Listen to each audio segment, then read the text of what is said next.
આ જે કથા છે ને એ ધર્મ કથા છે, મોક્ષ માટે છે, આપણા જીવનની જે શૈલીઓને પ્રાપ્ત કરવા માટે છે કે કેમ તમે મોક્ષ માટે શું કરવું છે પદાર્થ, કે અંત સમયે તમને કોઈ નહીં બોલાવે. તમને લાગે તમે ખાટલામાં છો સાહેબ, તમે ખાટલામાં છો, તમને ખબર છે કે બસ 4-5 દિવસ તમને ખબર પડી જાય કે હવે બસ મારી તૈયારી જ છે, કઈ ના કહો કશું નહીં સાહેબ. તમારા બ્રાહ્મણને બોલાવો, સામે ઊભો રાખો, મંત્ર વેદ ભણે, તમારા હાથે જે પણ દાન અપાતું હોય સાહેબ, તમે જેટલું કમાયા હોય તમે તમારે જે આપવું હોય ને એ આપી દો. કારણ તમારો બાળક તમારી પાછળ કંઈ કરશે કે નહીં કરે એ તમને બી ખબર નથી. પછી છાપરે 12 દિવસ આમ કહીને રોતા હશો, અરે રે રે રે એ કાક કઈ તને એટલું બધું મૂકીને ગયો છું, ઉપરથી બૂમ પાડે, ઓલો છોકરો એકનો બે થાય નહીં. હે ભાઈએ વિચાર્યું હોય કે ભાઈ બેનને હોનાની વીંટી આપી 2 તોલાની, પણ વહુ એમ કે 2 તોલાની 1 તોલો આપો, એમાંય કાપી નાખે. સારું હોય તો વધારે મળે, ન હોય સારી સ્ત્રી હોય તો 3 ગણું કરી નાખે એનું. પણ શું થશે, શું થવાનું છે એ તમને કે મને કોઈને ખબર છે ને સાહેબ. એટલે બની શકે ને જ્યાં સુધી યુવાન છો ને ત્યાં સુધી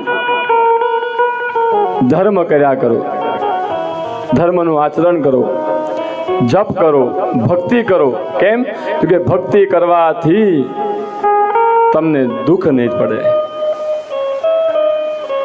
દુઃખ તો આવે છે હો સાહેબ, પણ દુઃખ સહન કરવાની તાકાત એટલી બધી આપશે તમને દુઃખનો અહેસાસ થવા જ નહીં દે સાહેબ. એ ભક્તિની તાકાત છે. કારણ તમારે ભક્તિ જ કરવી છે. દુઃખ ભલે ના આવ્યું, ભક્તિ તમે કરતા રહો. ભક્તિ કરતા રહેશો તો દુઃખનો અહેસાસ તમને નહીં થાય.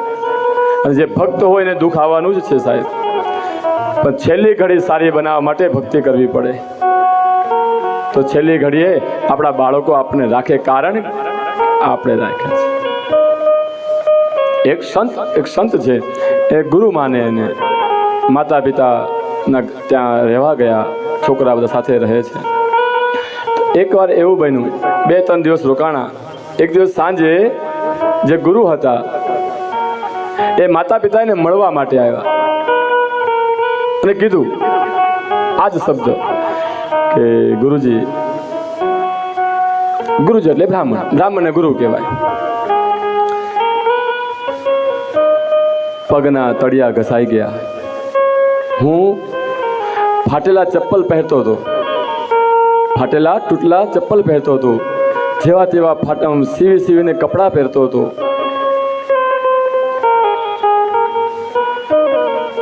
એની માએ રોટલી ખાવાનું હતું અમારા ઘરની અંદર, તો ઠંડી પોતે ખાતી ગરમ એને ખવડાવતા.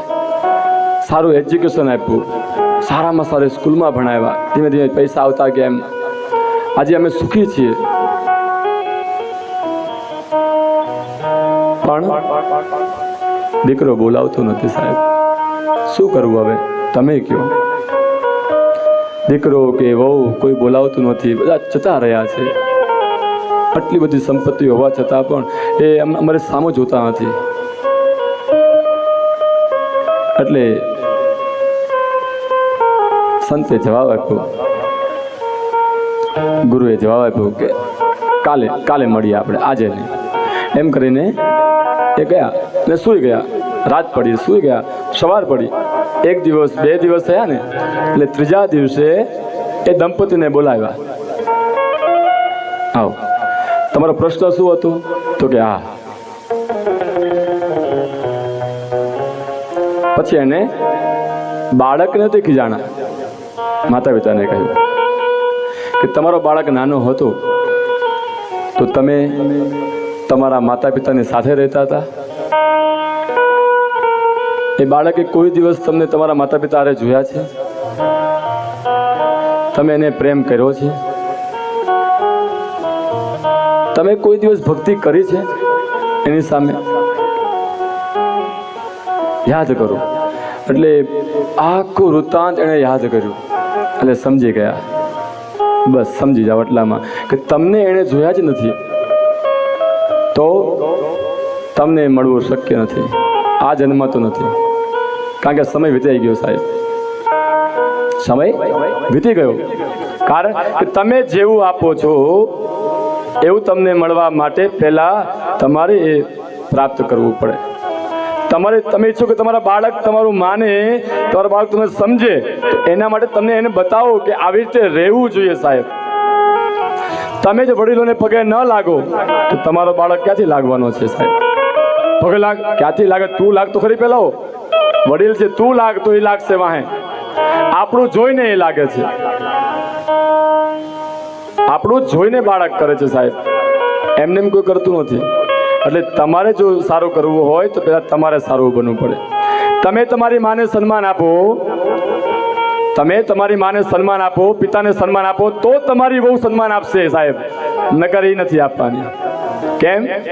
તો કે મારો વર સન્માન આપે છે તો બાળકો કહેશે કે ભાઈ મારે સન્માન આપવું જોઈએ. કેમ?